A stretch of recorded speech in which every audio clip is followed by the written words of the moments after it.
दोस्तों, इस समय मौसम से जुड़ी सबसे बड़ी खबर यही है कि तापमान कहां पर किस रेंज में पहुंच रहा है। और कई जगहें भारत में इस समय ऐसी हैं जहां पारा 3 से लगभग 6 और 7 डिग्री तक बिलो नॉर्मल चला गया है, जिसके कारण कई जिलों पर, भारत के कई जिलों पर, और ये जिले मध्य भारत के भी हैं, पूरब के भी हैं और उत्तर के भी हैं, जहां पर कोल्ड वेव जैसी स्थिति बन गई है, यानी शीतलहर जैसी परिस्थितियां उत्पन्न हो गई हैं। नमस्कार, आप देख रहे हैं नेशनल वेदर बुलेटिन 13 नवंबर 2025 के लिए। मैं हूं देवेंद्र त्रिपाठी, आपके साथ जुड़ता हूं देश भर के मौसम का हाल बताने के लिए। दोस्तों, ये वीडियो आप देख रहे हैं मौसम तक यूट्यूब चैनल पर। अगर आप मौसम की जानकारी निरंतर पाना चाहते हैं तो आप इस चैनल को सब्सक्राइब कर लीजिए।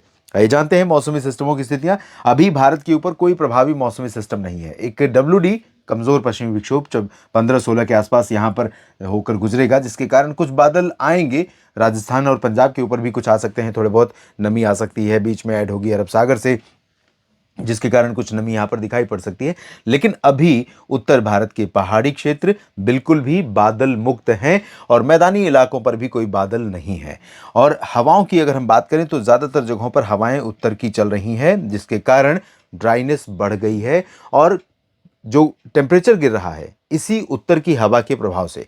नीचे यहां पर बंगाल की खाड़ी सक्रिय हो रही है धीरे धीरे, और संभावना है कि अगले 10 से 15 दिनों के बाद यहां पर कोई सिस्टम बनेगा तगड़ा, यानी नवंबर एंड में एक बार फिर यहां पर जिस तरह की स्थिति उत्पन्न हुई थी अक्टूबर के अंत में और नवंबर की शुरुआत में, जब साइक्लोन मोंथा आया था, लगभग वैसी ही स्थितियां बन सकती हैं। अगर साइक्लोन नहीं बना तो लो प्रेशर या डिप्रेशन बन सकता है। उसका प्रभाव भारत के किन राज्यों पर पड़ेगा? मूलतः अभी जो इस समय कोई सिस्टम बनता है तो दक्षिण भारत प्रभावित होता है, लेकिन अगर कुछ अंतर आएगा तो ज़रूर हम अगले वीडियोज़ में ज़रूर बात करते रहेंगे।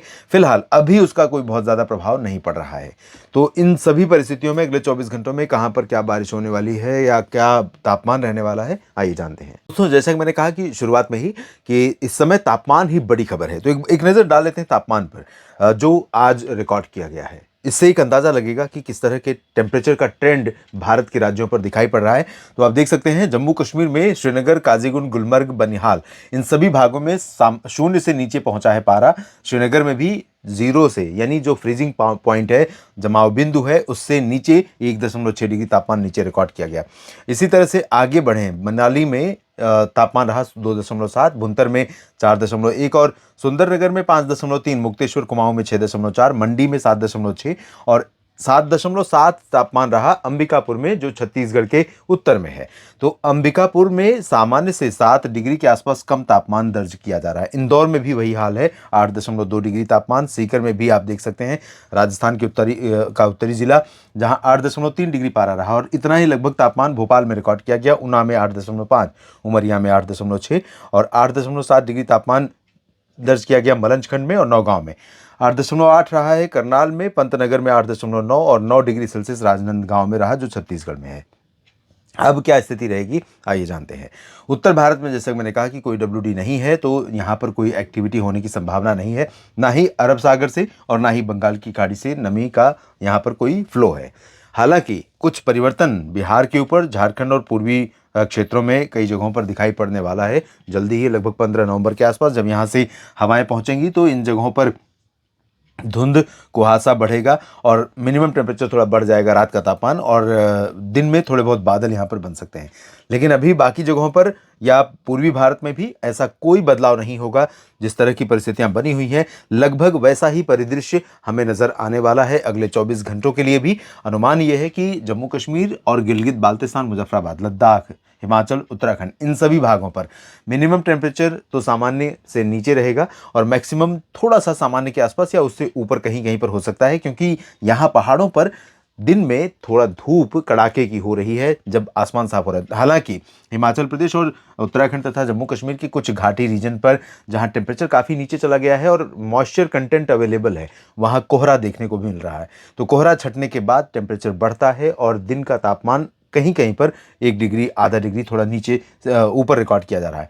दूसरी तरफ मैदानी भागों में अगर हम देखें तो पंजाब में लुधियाना, पटियाला, अमृतसर, बरनाला, मोगा, मनसा, संगरूर से लेकर अंबाला, चंडीगढ़, पंचकुला, करनाल और कैथल, जींद, रोहतक, हिसार, सिरसा, फतेहाबाद और रेवाड़ी, चरखी दादरी, झज्जर, महेंद्रगढ़, गुरुग्राम, फरीदाबाद, पलवल और राष्ट्रीय राजधानी दिल्ली, साथ ही श्रीगंगानगर, हनुमानगढ़ और बीकानेर, चूरू से लेकर के जैसलमेर, जोधपुर, जालौर, पाली, उदयपुर, भीलवाड़ा, डूंगरपुर, प्रतापगढ़, चित्तौड़गढ़, कोटा, सवाई माधोपुर, बूंदी, बारां, झालावाड़, जयपुर, अलवर, भरतपुर, दौसा, करौली, धौलपुर, इन सभी भागों में उत्तर की हवाओं का प्रवाह लगातार बना रहेगा दोस्तों। और इसी वजह से यहाँ पर बिलो नॉर्मल टेम्परेचर ज़्यादातर जगहों पर दिन में भी और रात में भी रहेगा।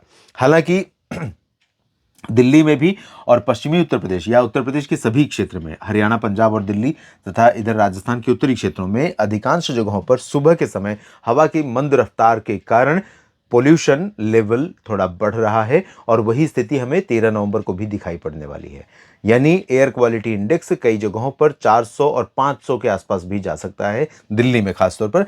बाकी आसपास के रीजन में भी पोल्यूशन लेवल बढ़ेगा, क्योंकि जैसा कि मैंने कहा टेम्परेचर लगातार नीचे अब बना रह रहा है, जिसके कारण एटमॉस्फेयर में नमी जो सरफेस पर है वो ऐड होने के कारण थोड़ा सा पोल्यूशन और स्मोक हेज को, जिसे स्मॉग कहते हैं, उसको यहाँ पर स्मोक और फॉग को का जो मिश्रण होता है उसको स्मॉग कहते हैं। तो कुछ उस तरह की परिस्थितियां यहाँ पर बन रही हैं।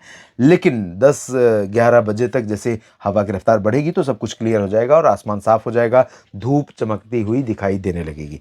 नीचे की तरफ मध्य भारत में गुजरात और मध्य प्रदेश, महाराष्ट्र, गोवा, छत्तीसगढ़, ओडिशा, इन सभी भागों पर थोड़ी सी हवा की रफ्तार कमजोर होने वाली है। लेकिन वडोदरा और इंदौर, उज्जैन, जबलपुर, रायपुर और फुलबनी, इसके ऊपर के भागों में उत्तर की हवा का प्रभाव रहेगा, जिसके कारण इन सभी भागों में क्लियर और ड्राई वेदर के बीच में सुबह अच्छी सर्दी रहेगी। दिन में मौसम थोड़ा सा गर्म हो सकता है मध्य क्षेत्रों में कुछ जगहों पर, जहां पर टेम्परेचर राइज करेगा हवा में बदलाव के कारण। और हवा में बदलाव दक्षिणी क्षेत्रों में, यहाँ उड़ीसा, छत्तीसगढ़ में और महाराष्ट्र में कई जगहों पर मैक्सिमम टेम्परेचर थोड़ा सा राइज कर सकता है और मिनिमम भी थोड़ा ऊपर जा सकता है। गुजरात में भी तापमान में थोड़ी सी बढ़ोतरी होने की संभावना अहमदाबाद, वडोदरा, राजकोट, सूरत, वलसाड़, नवसारी पर दिखाई पड़ रही है। नीचे तेलंगाना और उत्तरी आंतरिक कर्नाटक, आंध्र प्रदेश के रायलसीमा तथा तटीय क्षेत्रों में सभी जगहों पर ड्राई वेदर के बीच में, नेल्लोर में थोड़ी बहुत संभावना बारिश की है। दक्षिणी आंतरिक कर्नाटक के कुछ हिस्सों और तटीय कर्नाटक, लक्षद्वीप, केरल और तमिलनाडु के भागों पर कुछ बरसात होने के आसार हैं, लेकिन इंटेंसिटी बहुत ज़्यादा यहाँ पर भी नहीं रहने वाली है। हल्की बारिश के बीच कहीं पर मध्यम बौछारें खासतौर पर केरल और कर्नाटक के कुछ आंतरिक भागों में दिखाई पड़ सकती है, लेकिन जल्दी ही यहाँ पर सक्रियता मौसम की बढ़ने वाली है। इधर पूर्वी उत्तर प्रदेश से लेकर बिहार, झारखंड, पश्चिम बंगाल, इन सभी भागों पर भी पश्चिमी दिशा की हवा के कारण मिनिमम टेम्परेचर बिलो नॉर्मल रहेगा और मौसम में ठंडक बनी रहेगी। प्रयागराज में आज 4 डिग्री नीचे तापमान रहा, वाराणसी में भी लगभग 2 से 3 डिग्री नीचे रहा, पटना, गया और भागलपुर में भी तापमान औसत से नीचे रिकॉर्ड किया जा रहा है, रांची में भी पारा नीचे रह रहा है। तो ये नीचे ही रहेगा और कोहरा, धुंध, कुहासा सुबह के समय, लेकिन जल्दी ही हवा की रफ्तार बढ़ते ही सब क्लियर और धूप चमकती हुई दिखाई पड़ेगी। पूर्वोत्तर भारत में भी क्लियर और ड्राई वेदर के बीच में मौसम धीरे धीरे ठंडा होता जा रहा है। इस बुलेटिन में अभी के लिए इतना ही। बने रहिए लगातार मेरे साथ मौसम तक और न्यूज़ मीडिया मंच पर। जानकारियां अगर आपको ठीक लगती हैं तो वीडियो को लाइक और शेयर करिएगा, कमेंट सेक्शन में अपनी बात लिखिए और चैनल को सब्सक्राइब नहीं किया है तो ज़रूर कर लीजिएगा। सभी मित्रों का समय शुभ रहे। आप सभी की जो अपेक्षाएं हैं, ज़रूरतें हैं, मौसम उसके अनुकूल बना रहे, ऐसी मेरी कामना है। धन्यवाद।